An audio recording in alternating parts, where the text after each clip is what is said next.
During my hospital stay, my girlfriend took care of me with painstaking, meticulous attention.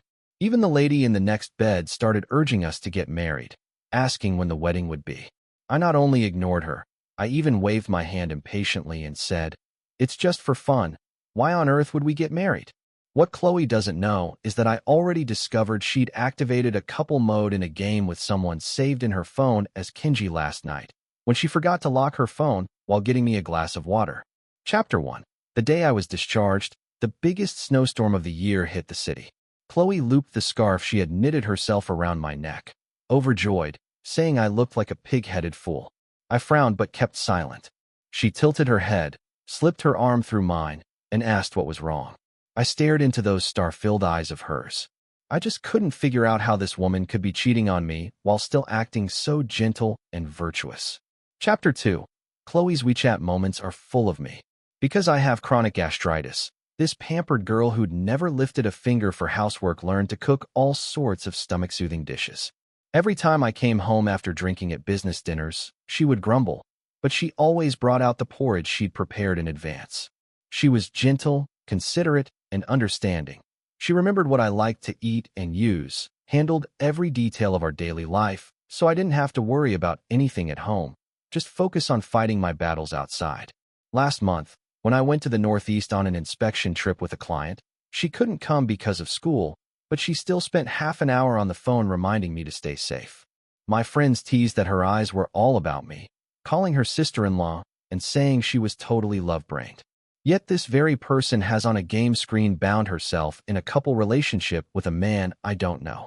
Up to today, it's been 147 days. Chapter 3. I don't know why, but I suddenly craved spicy diced chicken hot pot, the kind of fiery food I'm supposed to avoid. Chloe talked me down and made porridge for me instead. I sat at the dining table, watching her busy figure in the kitchen. Out of nowhere, I asked, "Chloe, we haven't played games together in ages. How about I log in tonight and carry you for a few rounds?" She froze for a split second, then smiled and poked me. "Sure, hubby. What made you want to play today?" It's true I hadn't touched games in 2 or 3 years. Ever since my career picked up, I rarely dove into gaming, not because it wasn't fun or I lacked time, but because every time I opened the interface, I felt a raw impatience and fatigue. Those days of being immersed in games with Chloe feel like a distant dream. Beautiful, but the details are blurry now. I was even more annoyed playing because Chloe was using an alt account with me. After we lost a match, I tossed my phone onto the sofa. She just gave a gentle smile and said cautiously, "Hubby, you already did great on the noob. How about we do something else?" After food and drink, she curled up next to me on the sofa. Her breath brushed my ear, her slightly damp hair carrying the fresh scent of just-washed shower gel. I instinctively pushed her away. She raised her brows in surprise, but still nuzzled me and told me to sleep early. Chapter 4. The next day, I didn't wake Chloe up. I just went to work first. At noon, she sent me 2 texts. First, "You just got out of the hospital. Don't eat anything raw or cold. I ordered seafood millet porridge for you. Finish all of it, okay?" The second, "Were you in a bad mood yesterday? After work, let's go catch a movie. We haven't done that in ages." I locked my screen and felt a stab in my stomach. I got off work on time and drove to her school to pick her up. Without a word, I took her straight to the cinema. She didn't feel awkward at all. She looped her arm through mine affectionately. The movie was boring, and Chloe's phone kept lighting up halfway through. She suddenly told me the school had an urgent matter and she had to take a call. I nodded and said fine. I'd head home after the movie, but she probably didn't expect me to follow her, walking out of the theater right behind her. Luckily, she was on foot. If she'd taken a cab, I might not have caught up. The destination was close, a hospital next door. Chloe's figure stands out.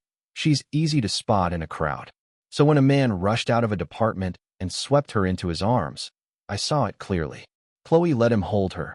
She turned her head aside, neither responding nor pulling away. Chapter 5. I got home later than Chloe. She was sitting at the dining table, head tilted, watching me. I had no intention of explaining anything as I walked past. She grabbed my sleeve. She asked, "Hubby, what's up with you these days? You seem so stressed. Did something go wrong at work?" She stood on tiptoe, arms around my neck, about to kiss me, but the image of that man holding her flashed in my mind. I jolted and shoved her away. I said, "Go take a shower." My tone reeked of disgust, yet she didn't really suspect anything. On her way out, she even tossed me a flirty wink. "Chloe, huh? She's pretty lax about guarding herself from me." Look, her phone wasn't locked again. This time, I went through her WeChat. Yesterday, she'd used a WeChat account to game with me, but that was clearly her alt. After fiddling around, I realized she'd hidden another WeChat app on a different screen. Logged into it was another account. The account was pretty empty, just a few people, including her bestie. Pinned at the top was a chat with someone named Kenji. Right as I looked, Kenji happened to send a, "I'm sincere. I want to be with you through autumn and winter, regardless of heat or cold, not just saying I love you through a phone.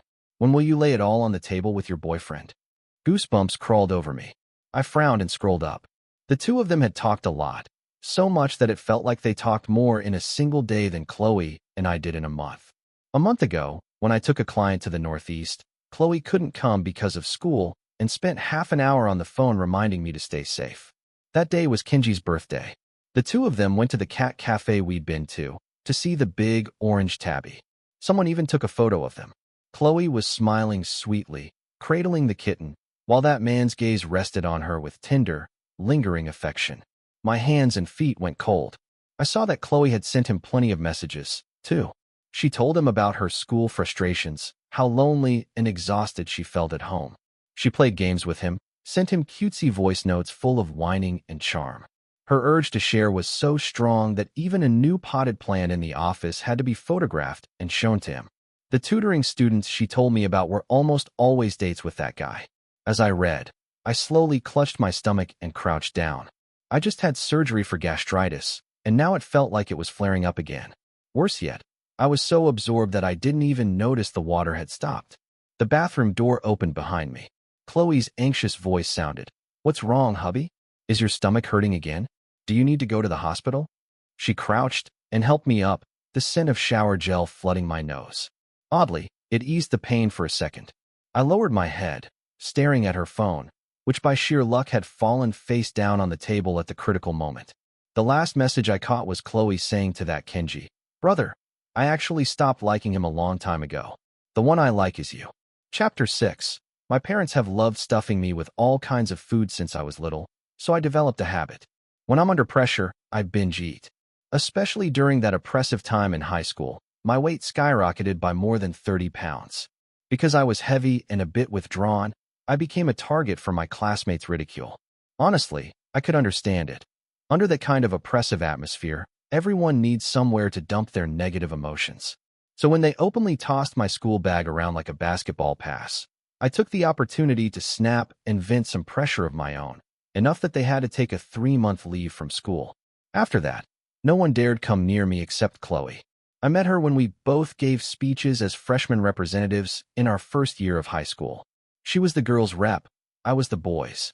But compared to my single moment of spotlight, she was blazing like the sun, great grades, beautiful, lots of friends. Boys who liked her were as numerous as fish crossing a river. And yet, by coincidence, we ended up in the same elite class, and our similar scores were always compared by the teachers. Gradually, it got familiar. I know how the girls in our class talk about me behind my back. They often tease each other saying, "Look, your husband," and then burst into giggles. But Chloe never engaged with their jokes. When did I fall for Chloe? Probably that evening in cram class when she hugged her books and sat beside me, summer heat hanging in the air. Her brows arched and her smile was dazzling. She said, "I just checked the scores. You beat me by 1 point again. Top student, you're amazing. Lend me that brain of yours, will you?" Chloe didn't know I peeked at her volunteer preference sheet when we applied to universities, how long I crunched the numbers afterward, or how many wishes I secretly made. In the end, we got into the same university. At the graduation party, a male classmate confessed to her. His family was loaded, a textbook-rich second-generation heir. I sat quietly in the crowd, listening to everyone egg them on. Back then, I really thought Chloe would choose him, but she didn't. She turned him down gently. As the party wound down, I sat alone at the back of the private room. Having lived alone for so long, I wasn't fond of talking to people, habitually keeping my distance from everyone. But she could always find me. That night, Chloe sat beside me, propping her chin on one hand, eyes half squinted. I knew she was looking at me, but I didn't have the courage to meet her gaze. After a long while, her light, soft voice sounded at my side. She said, "I like you. Do you want to give us a try?" Chapter 7. After we got together, I asked Chloe why she'd fall for someone as ordinary as me. She just laughed beside me, wagged her finger, and said, "Not a chance. You'll always shine brilliantly in my eyes." But Chloe is a very peculiar girl. Her sense of morality is paper-thin, and her head is full of offbeat ideas. So the fact that she'd cheat on me didn't even surprise me. After we started dating, I lost weight and worked out, trained my social skills in university clubs. I even began to realize I was actually pretty popular. During freshman orientation, a junior even confessed to me. I turned her down. I'd always believed loyalty was the first rule of a relationship. Clearly, Chloe didn't see it that way. I got up in the middle of the night and ate the last steak in the fridge, clutching the metal fork tight. Sure enough, I can't shake my binge-eating habit. But I haven't put on weight in a long time. The number on the scale has even started to drop. I didn't care, chalked it up as a perk of the surgery. The messages I'd read that night were still vivid in my mind. I let out a cold snort. Chloe didn't come home tonight. I called her phone. She picked up almost instantly. I asked, "Where are you?" On her end, the wind was howling. She said, "Just got off work, heading home now. Miss me?" Her voice was a little hoarse. If I hadn't already checked with her coworkers that there was no makeup class today, I might have believed her. "So she just went to see that Kenji again, huh?" I said evenly. "Chloe, I'll come to you." Maybe it was my tone. She fell silent for a second. Then she spoke again with a hint of a laugh. She gave me the location and at the end reminded me. "It's cold outside. Dress warm and be careful." Chapter 8. The school where Chloe teaches isn't far from our place. You can walk there. The streets are almost empty at night, and only near the school do you see a bit of everyday bustle. Chloe was waiting for me at the entrance to that night market. She wore an off-white trench coat, makeup flawless, features strikingly cool. She's always stood out. Thinking back, she was never the settled-down quietly type. I rehearsed what I wanted to say in my head a few times and walked toward her. But she suddenly dove into my arms and nuzzled me. She pouted and said, "Hubby, look at your frown. How bad is it? Seeing me doesn't make you happy." I thought, "Chloe, do you actually know why I'm unhappy?" Dappled lights flickered across her brows and eyes. Hazy smoke curled and intertwined. Everything in my head was instantly scrambled. Is life just a film spliced together scene after scene, with no one knowing when or how the accident will happen? When sparks flew, Chloe called my name. That day, I remember clearly, I went to her to break up.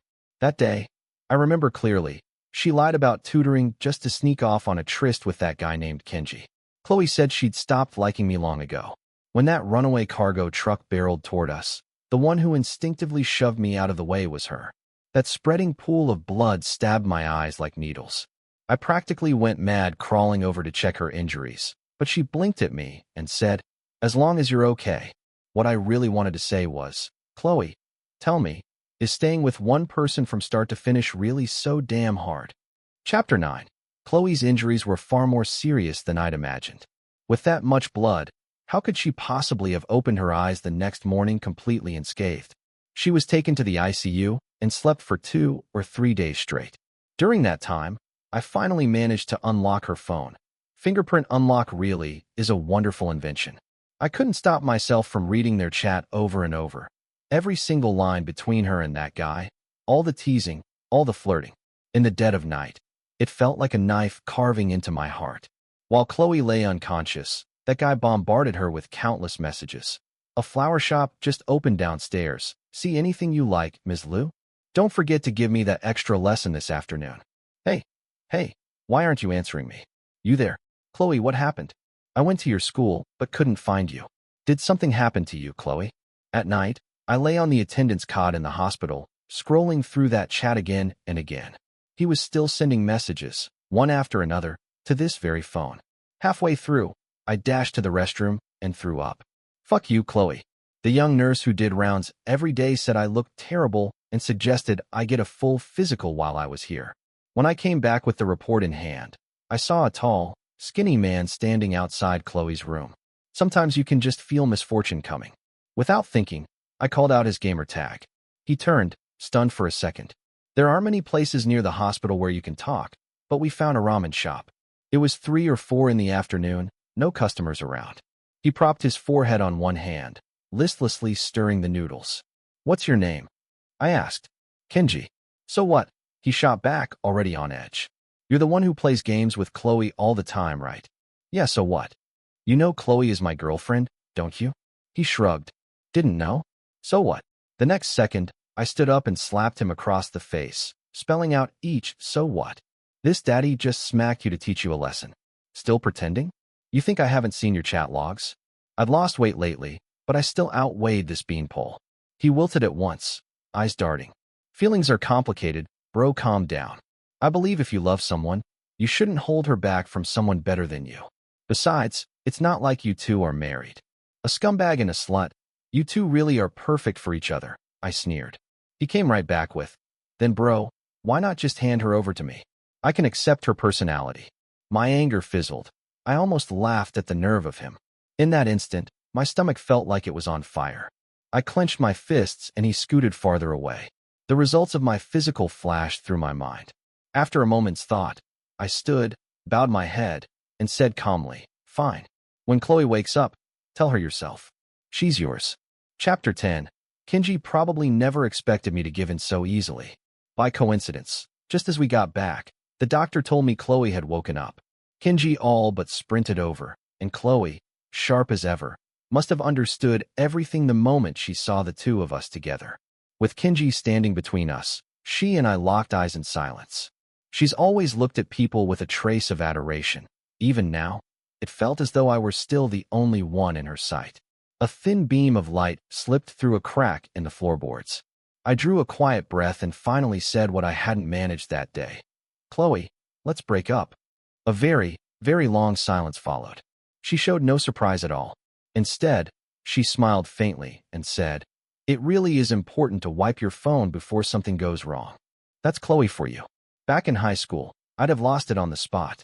I'd have slapped Chloe's face until it swelled, broken Kenji's legs, and demanded to know why.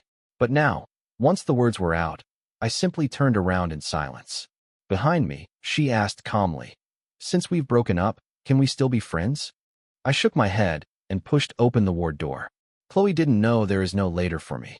Chapter 11. It was Chloe's 4th day in the hospital, 6 hours before she would wake up and 20 minutes before she would meet Kenji. When I got my own test results, I had chalked the constant stomach aches up to post-surgery after effects. The nurse who kept saying I looked pale had caught me vomiting violently in the restroom at midnight. Early-stage tumors have no symptoms. Only in the middle or late stages does the pain become obvious. I never imagined a growth had taken root in the mucosa just below my stomach. In the half-lit consulting room, my hands and feet suddenly went numb. Wait, doctor, are you sure? I read on Google that. He frowned, then cut me off. Did you come alone? Not trying to scare you. I'll be blunt. We found this too late. If you don't treat it seriously now, you may have only a few months. Get admitted right away, call your family, and decide quickly, surgery or conservative care. I must have stood there forever because he finally sighed, patted my shoulder, and added, don't panic. Our hospital specializes in this, and we've had plenty of success stories. I spent the whole morning sitting on a bench in the corridor. Why hadn't the last operation caught this? Why now of all times? Why me? Haven't I had enough trouble? Does heaven want to strip me even of the right to live? The doctor had asked if I had family. My mom passed away a year after I graduated college. My relatives tore each other apart over granddad's estate. All the years since graduating, I'd been with Chloe. Chloe was right. People's passion burns out. That's why she stopped loving me. Maybe we'd been together so long we forgot what love even is. People hurried back and forth down the hallway. For me, even existing here felt like a luxury. I hadn't thought of my mom in ages, yet now her face seemed right before me. Take me with you. Please take me with you. Suddenly, I broke down bawling in the corridor. A middle-aged lady couldn't bear it and handed me a tissue. She laid a gentle hand on my shoulder. It's all right, young man. Don't cry, she whispered. My boy is 11. We fought, and he swallowed thumbtacks to kill himself. I regret it now, so many things. At the very least, I shouldn't have acted on impulse. You see, Everyone suffers. That's why you have to cherish the people in front of you. She probably thought I was a patient's relative. I clenched the report in my hand. Who do I even have left? I suddenly remembered a day when Chloe and I argued about who would die first. She said she wanted to go before me. She couldn't bear life alone. I joked that with my workload, I'd probably drop first. She burst into tears and said, "I'm yours until you die. I'll stay by your side forever." I drifted down the hospital stairs toward her room. How absurd. Even now, even after she cheated, my reflex was still to see if she had woken up, to ask which treatment plan I should choose. But that day, standing at the stairwell landing, staring at the man outside her room, I understood with painful clarity. Chloe was no longer mine. Chapter 12. When the last leaf of autumn fell, Chloe broke up with Kenji. It felt like nothing to her, yet Kenji was on the verge of a breakdown. Lowering her gaze, Chloe blocked the person who kept bombarding her with messages. A car horn blared beside the street, and she looked up at the now bustling night market. She suddenly remembered how 2 years earlier she had shoved Felix aside and saved him from a car accident. Come to think of it, it had also been 2 years since he walked out of her life. Chloe had never doubted that she loved Felix. In fact, her feelings had never burned so intensely as when she loved him. Even after the breakup, the turmoil refused to settle. There was a time she outright hated him, yet it was still Felix who haunted her thoughts. So she ended things with Kenji. She knew winning Felix back would be painfully hard, but she wanted to try. Had he been well these past years? Was his stomach still acting up? Did he still skip breakfast and stay out drinking late into the night? In every lonely night, she caught herself thinking of him. Even when she looked at Kenji, her mind was full of Felix. Chloe had always followed her impulses. She still loved Felix. She had to reach out. Her first idea was to add his WeChat using his phone number, but the request was never accepted. His profile picture and name were different. Back when they broke up, Felix had blocked her everywhere. He'd left decisively. She remembered clearly that day she asked if they could still be friends. Felix shook his head. So winning him back might be difficult, but she believed she might not fail after all. She knew her own strengths and Felix's weaknesses. Honestly, men can't stand to see a pretty woman cry. They're easy to handle. Act a little cutesy and pitiful, and he'd ache for her. Smile at him, and he'd be utterly smitten. Since WeChat brought no reply, she tried other ways to find him. Apparently Felix had moved away, and oddly enough, none of her best girlfriends had heard from him either.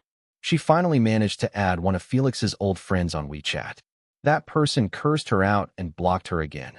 Spend the rest of your life drowning in regret, you filthy bitch. Chloe rolled her eyes. She didn't believe it. As long as she could see Felix again, everything could still be saved. She knew him too well, his tastes, his preferences, exactly how to charm him until he lost his mind. So much was etched into her bones. That's why she'd never stop thinking of him. Chloe refused to believe Felix had forgotten her completely. It happened at a Saturday high school reunion. During idle chatter, old stories surfaced. Chloe couldn't hold her liquor. After 2 drinks, she propped her head on her hand, bored, listening to gossip. But when she heard Felix's name, she suddenly looked up. "Hey, remember that old classmate?" Someone sighed.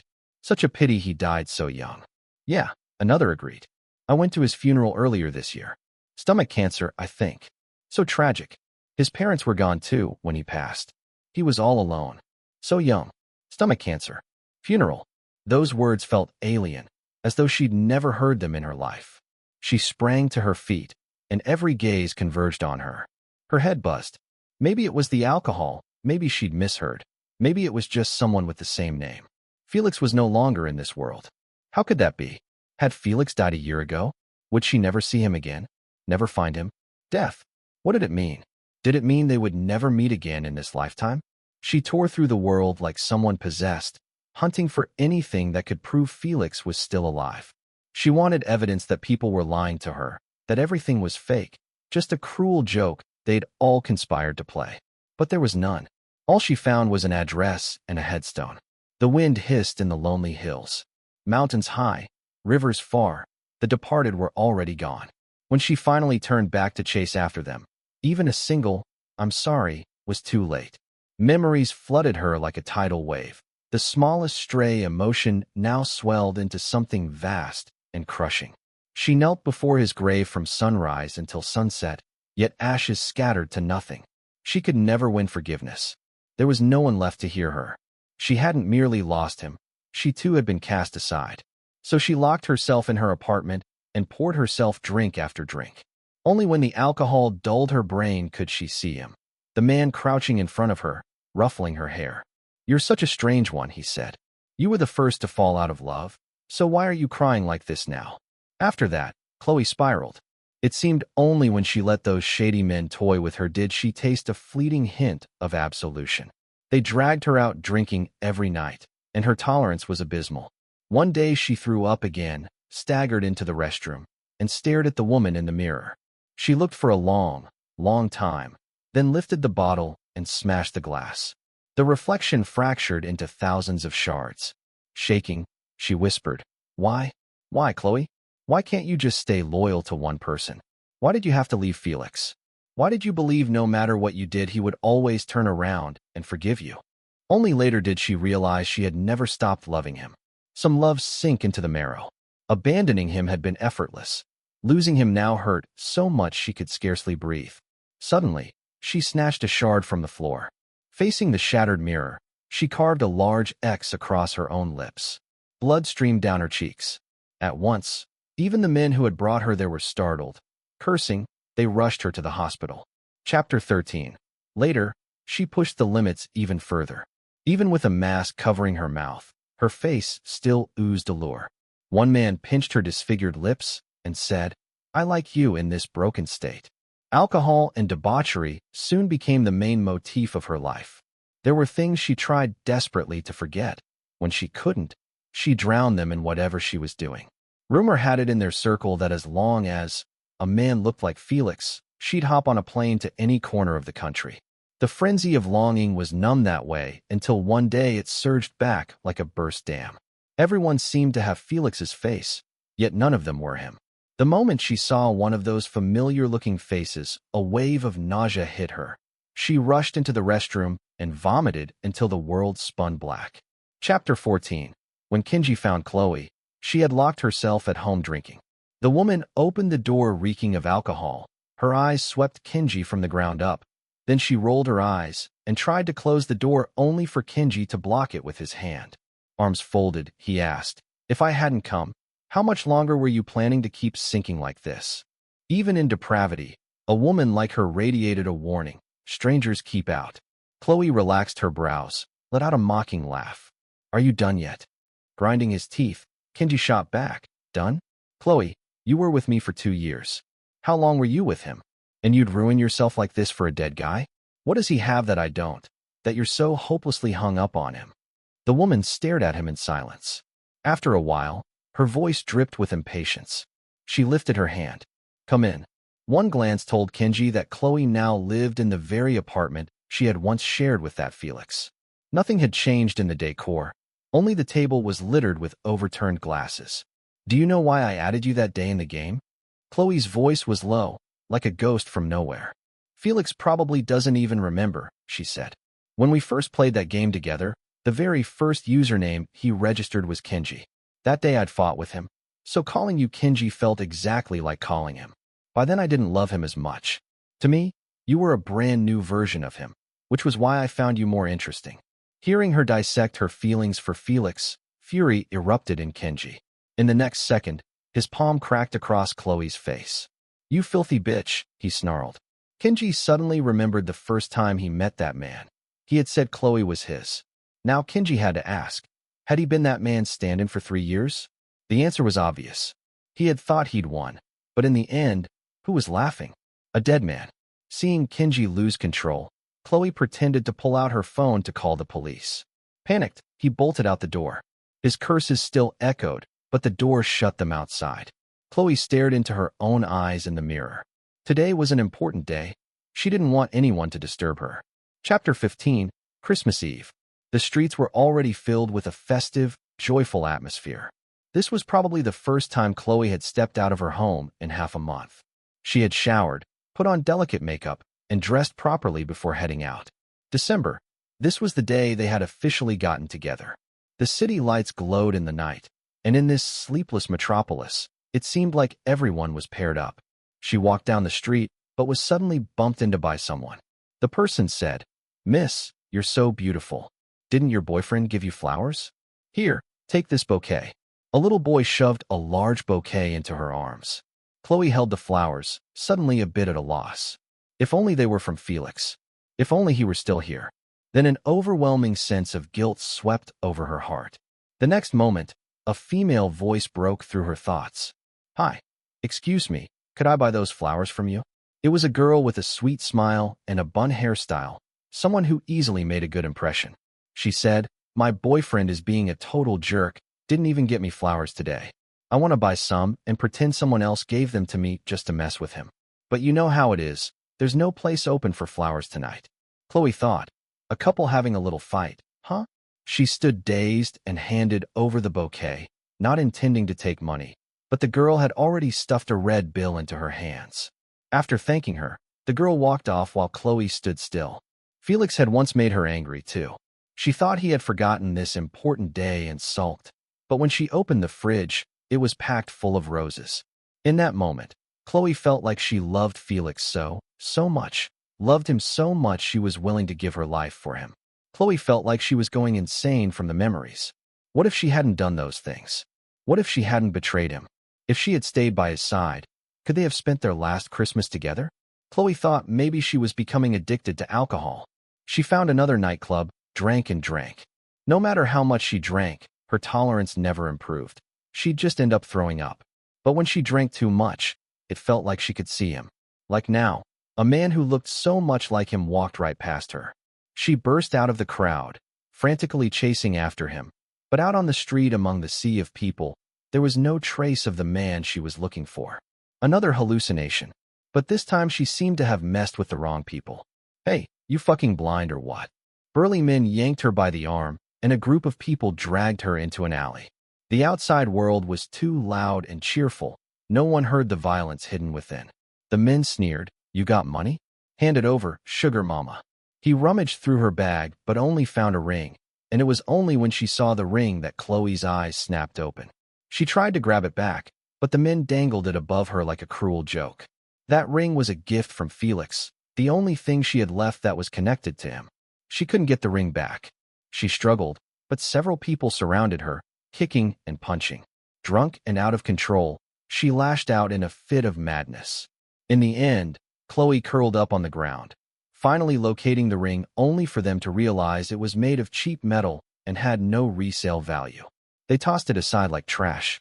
She clutched the ring to her chest like it was the most precious thing in the world. Someone muttered, "Shit, she's not dead, is she?" Another said, "Forget it, let's get the hell out of here."